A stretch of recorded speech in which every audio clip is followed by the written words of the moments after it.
Bine v-am găsit, bine v-am regăsit, dragilor din Zodia Vărsător, oriunde v-ați afla. Iată, ne ajung și la luna lui noiembrie, așa că azi voi face lectura generală pentru luna noiembrie, așa că toți cei care aveți soarele, luna, Venus, ascendentul în această zodie a Vărsătorului, îmi cer scuze, atunci această lectură este de asemenea și pentru voi. Ca de fiecare dată, nu uitați, este totuși o lectură generală, vă rog să luați decât ceea ce rezonează cu voi, restul lăsați-le să zboare în univers, pentru că sigur sunt pentru alte energii care într-o mai mică sau mai mare măsură au o legătură cu zodia Vărsător.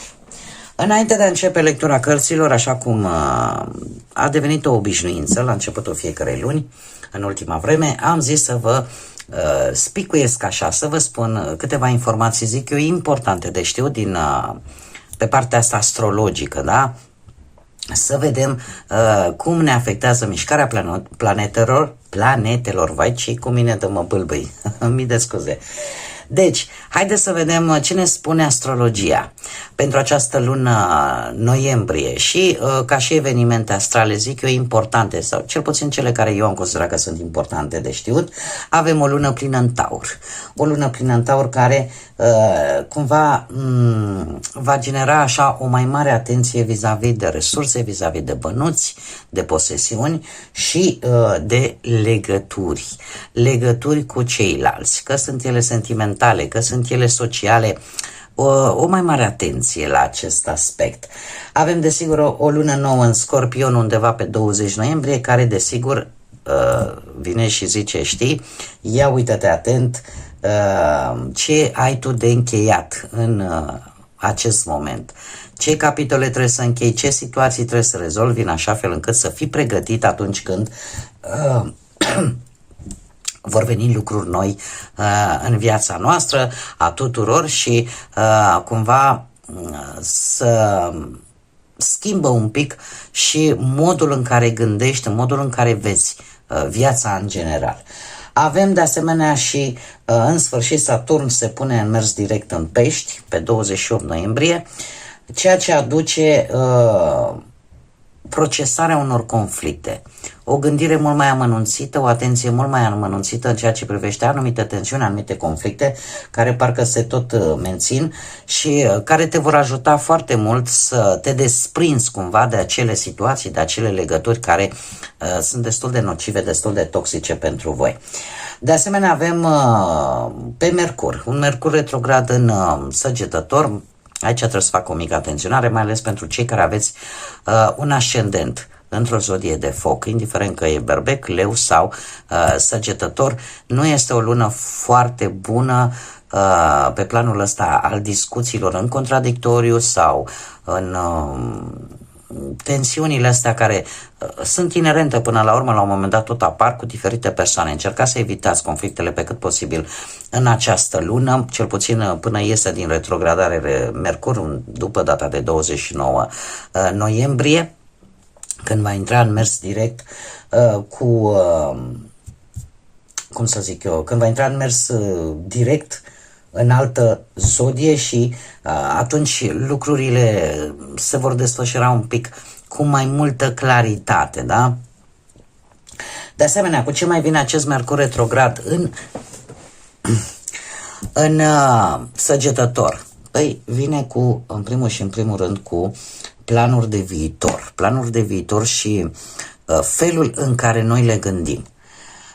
Se pare că se vor revizui sau se cere cel puțin o gândire mult mai profundă vis-a-vis de aceste planuri de viitor, vis-a-vis de felul, cum am mai spus, în care comunicăm, în care vedem viața, să vedem exact unde vrem să ajungem, da? Se cere o revizuire a acestor aspecte și, desigur, este de evitat să luați decizii fără să le gândiți în prealabil sau decizii la nervi, la supărare, la necaz.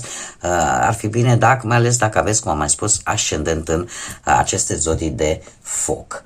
Ce mai avem? Mai avem un Jupiter retrograd care în Rac, care va începe undeva pe 11 noiembrie și va dura, din păcate, până pe 11 martie anul viitor, pe 2026. Acest aspect astral vine cu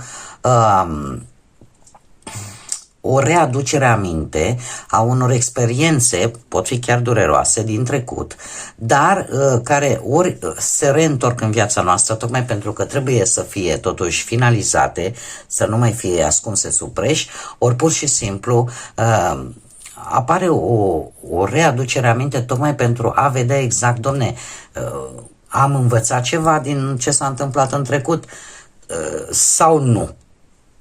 De ce vine această... E o filozofie de viață, suntem foarte filozofi în această lună. De ce? Pentru că a nu mai repeta ceea ce ai greșit în trecut, greșelile trecutului să nu le mai repeți în prezent și nici în viitor. Cumva să ți le asumi, să le calculezi, să le analizezi și să vezi exact ce nu mai trebuie să repeți din trecutul tău. Ce ar mai fi de spus? Faptul că avem o opoziție a lui Uranus undeva pe 21 noiembrie care va afecta nu numai zodiile, va afecta întreaga planetă, în care oamenii pur și simplu vor ieși din bula lor de confort. De ce? Pentru că vor să schimbe anumite structuri șubrede, anumite lucruri care deja nu mai dau randament. Pe lângă acest lucru putem auzi în această lună de tot felul de invenții, de tot felul de descoperiri, de tot felul de inovații. Da? Este o lună care, într-adevăr, această opoziție a lui Uranus accentuează foarte mult dezvoltarea într-un fel sau altul, descoperiri făcute, creativitate și lucruri surprinzătoare. Acum, cum vă afectează pe voi, dragilor, din Vărsător, toate aceste aspecte astrale, în mod deosebit pe voi, ca și zodie? Și pot să vă spun că, de exemplu, această lună plină din Taur, în mod special, va genera un focus foarte mare pe aspirațiile tale și pe obiectivele pe care tu le ai pentru viitor. Vei fi mult mai atentă la planurile tale de viitor și la ce-ți dorești tu cu adevărat să se împlinească, să se ducă la bun sfârșit. Retrogradarea lui Mercur în Săgetător, de asemenea, te va invita oarecum la o atenție mai subtilă, dar feroce, vis-a-vis de prieteni, vis-a-vis de aria asta a amicițiilor, a prietenilor și în general a grupurilor sociale care pot implica colegi de muncă, da, partea asta a carierei profesionale, în general tot ce ține de relațiile astea interumane, da, între oameni. Dar, bineînțeles, e posibil ca anumite prietenii să cam rămână de domeniul trecutului. Da? Pentru că vei analiza foarte bine cu cine ești prieten sau cine îți este prieten. Cum de asemenea aș mai spune că veți gândi mult mai profund la cum să vă exprimați propria voastră individualitate. Este un moment tare bun, un moment oportun, aș spune, de a exprima clar ceea ce te pasionează cu adevărat, ceea ce tu îți dorești cu adevărat de la viață. Și în felul ăsta să arăți de fapt poate cum ești tu ca om, ca persoană și ca și caracter.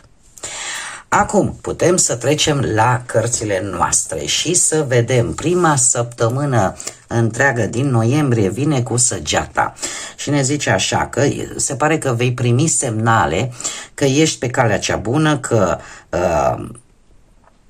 cum să spun, sau cel puțin pe un anumit aspect al vieții tale, fie el profesional, financiar sau sentimental, cumva vei primi semnale că este bine. Ești acolo unde trebuie. Cea de-a doua săptămână vine, am florile, un moment de fericire, un moment de bucurie, că poate ce vei celebra ceva sau poate că, nu știu, ceva care să te bucure. Un gest mic, dar cu un efect mare, pozitiv. Avem de asemenea în a treia săptămână, avem degetul, da? O atenționare vis-a-vis de o problemă pe care o puteți avea în această săptămână a treia sau într-un viitor apropiat, unde trebuie să îi acordați atenția cuvenită. Cea de-a patra săptămână avem ciocănelul ăla de judecătorie. Mare grijă cu implicarea legii. Nu știu, aveți grijă, nu știu, la amenzi, pe unde conduceți, cu viteza, mai ales dacă vă știți un pic vitezomani, așa. Sau atenție în general cu tot felul de acțiuni în justiție sau tot ce ține în general de justiție. Haideți să vedem acum cu ce energie intrați voi, dragii mei din Vărsător, în această lună octombrie. Care este energia, dragilor mei, din Vărsător? Ia să vedem. Și avem o energie de aer. Voi oricum sunteți o zodie de aer. Sunteți foarte deciși, foarte atenți. Încercați să vă protejați cât mai mult, ceea ce nu este rău. E posibil să fi parcurs, să fi venit anumite evenimente care să vă facă să vă mișcați foarte repede sau să luați decizii foarte repede. Posibil să aveți tot felul de provocări din partea altora și alegeți totuși, vă folosiți inteligența, intelectul pentru a răspunde, ca să zicem așa, acestor atacuri într-o formă, cum să spun eu, fără implicare emoțională, într-o formă cât mai așa, tăiem răul de la rădăcină, cât mai directă. E posibil să fi traversat anumite schimbări, să fie apărut niște schimbări bruște în viața voastră și probabil că energia voastră este aceea de a revizui opțiunile pe care le ai într-un mod foarte atent, ceea ce nu este rău deloc. Haideți să vedem ce ne spune și tarotul. Ce vine pentru dragii mei din Vărsător în luna lui noiembrie?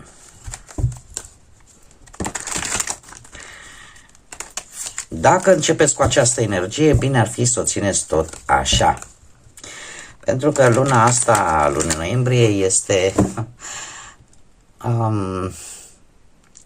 perioada aia un pic letargică înainte de partea mai dură. Pentru că trebuie să vă spun că 2026 nu va fi un an ușor. Dar despre asta vom vorbi la lectura anuală, da? De la sfârșitul anului. Haideți să vedem. Situația actuală, dragii mei, nu știu dacă aveți în harta voastră astrală, harta voastră natală, dacă aveți zodii de pământ ca și lună, Venus sau ascendent, Taur, Fecioară sau Capricorn. De ce spun acest lucru? Pentru că situația voastră actuală se pare că este legată de anumite resurse. Resurse pe care voi poate vi le-ați pus deoparte, vi le-ați pus un pic la păstrare fără să știe nimeni și totuși e posibil ca cineva să vă fi cerut sprijinul, să vă fi cerut ajutorul și să fiți în situația în care să ziceți ce fac, nu-i dau. Da? Pentru că parcă nu puteți să rămâneți așa de nepăsător, de insensibil și să nu o faceți.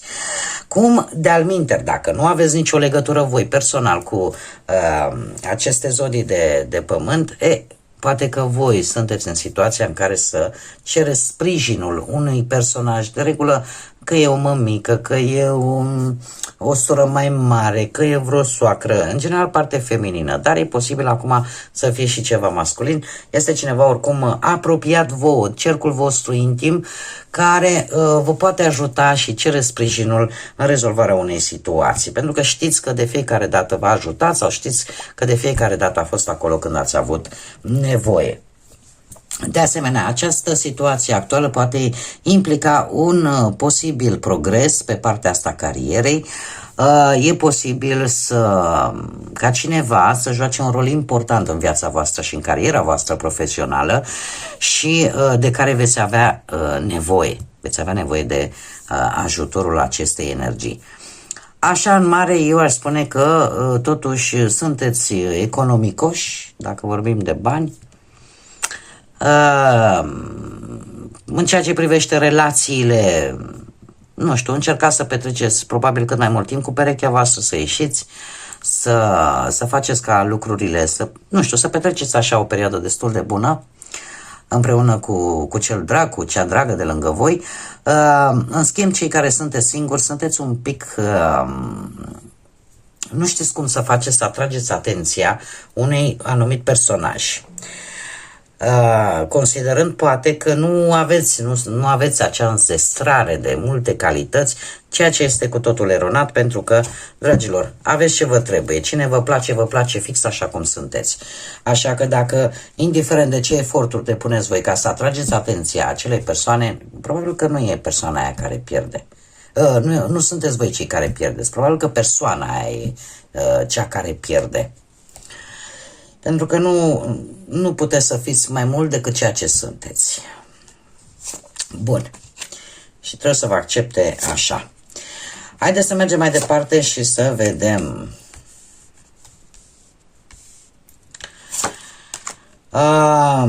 Ce nu prea este în favoarea voastră, și aici trebuie să aveți un pic de grijă, un personaj, anumite persoane sau una sau mai multe, inițial vorbim decât de o singură persoană, care nu prea dă din casă, care e posibil să vă spună decât ce vor urechile voastre să auziți și pe partea elaltă să își facă treaba.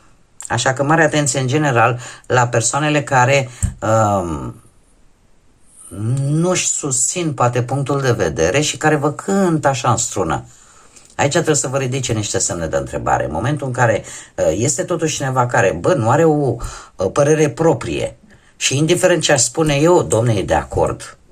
Domne, e de acord, extraordinar ce de acord e. Acolo trebuie să vă pună niște semne de întrebare, pentru că poate ascunde informații importante pentru voi și asta indiferent de ce aspect al vieții vorbim. Dacă vorbim de ce este favorabil pentru voi în această perioadă, pentru voi, dragilor, se pare că vei avea o reușită. Vei avea o reușită, în principal o reușită bănească legată de bani, care îți va aduce acel echilibru necesar atât la exterior, dar cât și la interior, pentru că vei avea o satisfacție. Da, te vei bucura de reușita ta. Că poate, nu știu, unii care sunteți la vârsta senectuții, deja la vârsta de pensionare, în sfârșit, domne, mi-a aprobat dosarul de pensionare. Alții, de exemplu, în sfârșit am râta aia de avansare, sau alții care caută un job, în sfârșit, uite, a apărut șansa unui nou job și asta să-ți dea putere și ambiție să avansezi și să mergi mai departe. Dar, în mare parte, cum am spus, este vorba de bănuți și eu aș mai spune chiar și pe plan sentimental, se pare că ai o bucurie, ai înțelegere, ai iubire în relația ta și posibil chiar împreună să faceți un drum, o mică călătorie. Cum de asemenea chiar și cei singuri ar spune că nu trebuie să fiți dezamăgiți dacă cineva nu vă răspunde la atențiile pe care voi le faceți și la cât vă chinuiți voi să ieșiți în evidență. De ce? Pentru că dragostea vine, dragilor. Vine și vine pe cai mari, ca să zic așa. Ceva în favoarea voastră. Haideți să vedem acum și ce puteți voi controla sau cumva ce depinde de voi. Aici este fix arcanul vostru major, steaua, care îmi vorbește de faptul că la voi speranța moare ultima, că sunteți optimiști și că în mare parte veți profita foarte mult de o ocazie bună pentru a avansa, dacă vorbim de muncă, pentru a obține, așa cum bine am văzut, un nou job. Se cam repetă, de ce să vă spun că se cam repetă, da? Și sunt lucruri pe care, într-un fel sau altul, voi le puteți controla sau, cum să spun eu, atitudinea voastră va conta foarte mult. Dar ce veți face voi va conta foarte mult. De asemenea, trebuie să vă mai spun că poate unii dintre voi, partea bună este că vă veți folosi acel magnetism, acea jovialitate, acea stare de bine pe care o dați în jurul vostru, în așa fel încât să, de exemplu, să faceți o bună afacere. Da? Dacă vorbim, nu știu, pe partea sentimentală, de asemenea, faptul că veți petrece un timp destul de bun în pereche depinde oarecum în mare măsură și de voi.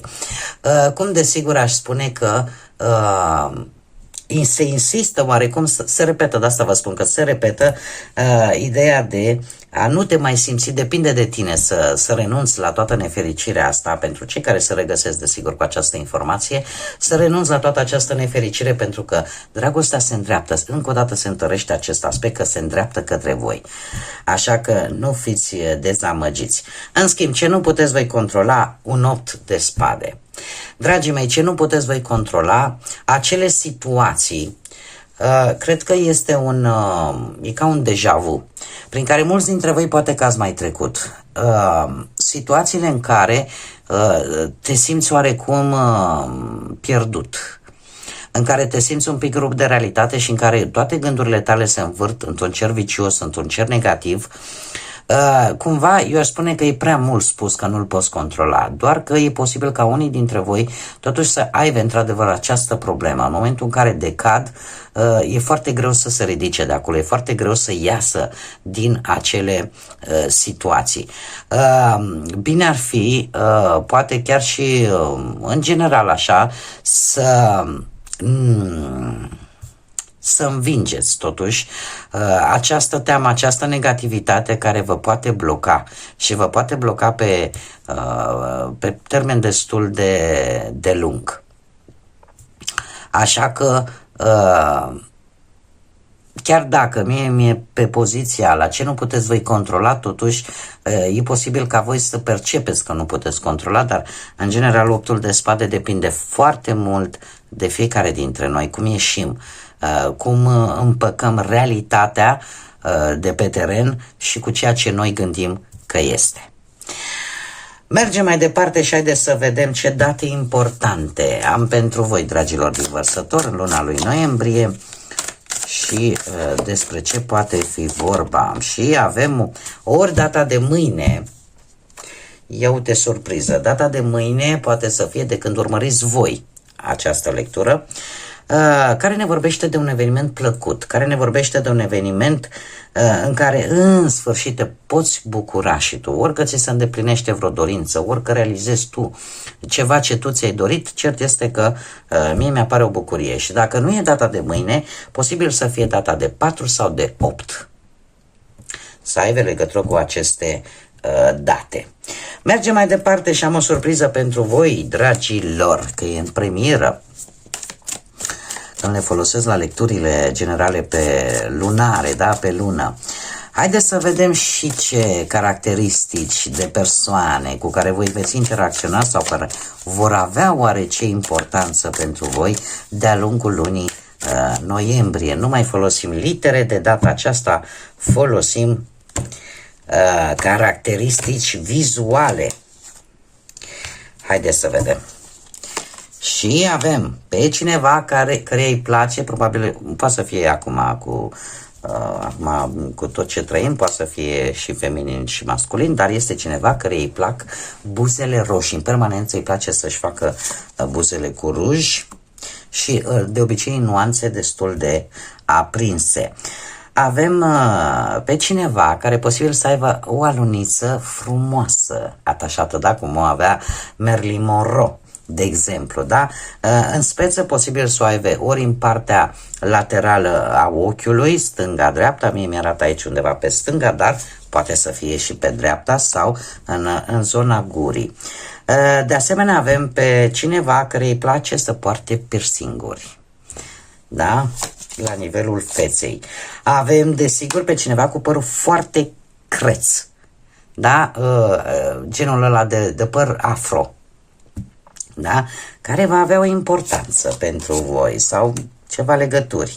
Avem de asemenea pe cineva, poate și o energie masculină sau și feminină, care îi place să aibă o apariție foarte vibrantă, folosește niște culori în vestimentație care de obicei atrag atenția. Mai avem pe cineva care are o cicatrice la nivelul feței și în special pe partea frunții. Cineva, o femeie, clar. Deci este o femeie. O femeie care deja nu contează cum arată, dar este o femeie. Ei bine, eu aș putea să vă spun că este un personaj feminin, posibil cu părul lung, și cu o caracteristică a feței așa destul de comună, aș zice. Și mai avem pe cineva care îi place să poarte haine negre. În mare parte cam așa se îmbracă. Bun, haideți să vedem și ce mesaj au îngerii pentru voi, dragilor, din Vărsător, pentru luna noiembrie. Un mesaj, te rog, pentru dragii mei din Vărsător. Și avem ochiul de tigru. Ochiul de tigru. Și cel puțin ce văd eu aici, de obicei ochiul de tigru sunt nuanțele alea de muștar, maron, închis, deschis, bej. Aici am un roz pastel. Ce ne spune? Spune așa: încrederea în tine însăți, prin intermediul încrederii în Dumnezeu. Crede în tine în același timp, prin intermediul credinței în Dumnezeu, în univers, și să realizezi că de fapt universul, divinitatea lucrează prin tine. Este un pic sucit, așa ca să zic, mesajul. Haideți să-l dezvoltăm puțin. Dragii mei, ideea care este? Să realizez că, și este un fapt de mult știut, Dumnezeu, divinitatea, universul, cine vreți voi, în funcție de ce credință aveți fiecare, lucrează prin oameni. Și se pare că voi sunteți acea energie pe care a ales-o universul, divinitatea, Dumnezeu, să lucreze pentru alte energii. Și atunci nu trebuie să te sperii, nu trebuie să-ți aducă teamă faptul că în momentul în care tu crezi că ai un don, ai o calitate cu care poți ajuta pe ceilalți, să o folosești. Acum vreau să vă spun un lucru, în general voi, dragii mei din Vărsător, voi chiar dacă sunteți voi mai rebeli, care sunteți mereu cu tehnologia, că ce e nou acolo să știți voi, sunteți destul de inventivi, dar, dragilor, voi aveți un interes acut în a ajuta pe alții. Voi sunteți cei care de obicei rupeți toate paradigmele și veniți cu noi forme de gândire.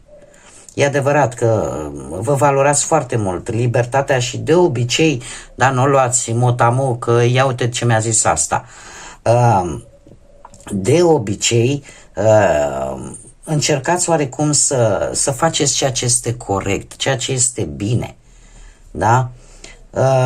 De asemenea, eu aș zice că în cazul de față e posibil ca unii dintre voi să descoperiți, nu știu, că domne, am observat că sunt un bun psiholog și că pot ajuta pe ceilalți, dar pentru asta poate trebuie să fac un studiu sau trebuie să fac un curs.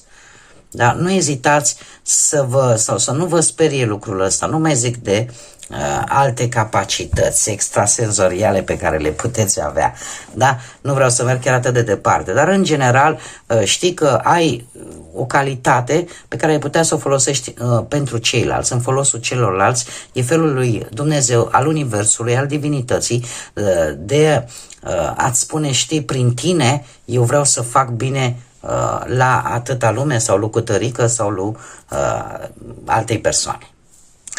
Bun, dragilor, cam atât am avut pentru voi de data aceasta, pentru lectura generală de noiembrie. Eu vă mulțumesc pentru prezență, vă mulțumesc pentru like-uri, distribuiri, faptul că vă abonați, pentru comentariile frumoase, sunteți minunați și desigur invit pe toți ceilalți care încă nu au făcut-o, dacă ați rezonat, mare atenție, vă rog frumos, dacă ați rezonat, dacă v-a plăcut, dragii mei, eu vă aștept cu mare drag aici pe canal. Abonați-vă, este gratuit. Dar cei care nu aveți nicio treabă cu ce fac eu aici și nu vă place și îmi găsiți nod în papură și stai că nu e bine și că vorbești prostii și că tot felul de chestii de genul ăsta și de jigniri, dragii mei, nu vă mai chinuiți. Eu m-am plictisit să vă citesc. M-am plictisit să cer YouTube-ului ca aceste comentarii să fie banate. Nu vreau să fac rău nimănui. Dar credeți-mă că sunt și eu suflet și eu sunt om și nu vă înțeleg de ce sunteți atât de răi, oameni buni. Nu mai fiți așa. Și eu credeți-mă că și dacă urmăresc tot felul de documentare sau urmăresc tot felul de podcasturi și nu cu toate sunt de acord, dar nu mă apuc să jignesc cu oamenii ăia. Nu mai faceți, vă rog din suflet. Pentru că vă faceți voi rău. Gândiți-vă că toată răutatea asta pe care voi o eliberați în univers, la un moment dat se va întoarce înapoi la voi. Și nu e amenințare, e un fapt. Și ca să închei într-o notă mai pozitivă, îmi cer scuze pentru această ieșire, numai că de obicei cam pe... Nu știu de ce, habar n-am, nu știu de ce se întâmplă lucrul ăsta, dar pe zodia asta întotdeauna se găsesc numai isteți și istețe. Eu vă doresc totuși ca noiembrie să fie o lună în care să învățați lecții prețioase, să găsiți puterea de a merge înainte, să aveți o energie pozitivă, să aveți acea căldură sufletească, acea lumină care să vă intre în suflete, să vă intre în minte și să vă hrănească pozitiv. Până data viitoare, când ne vom reîntâlni la o nouă lectură, eu vă doresc tot binele din lume, să aveți parte de multă energie pozitivă și, desigur, să fiți iubiți, dragii mei.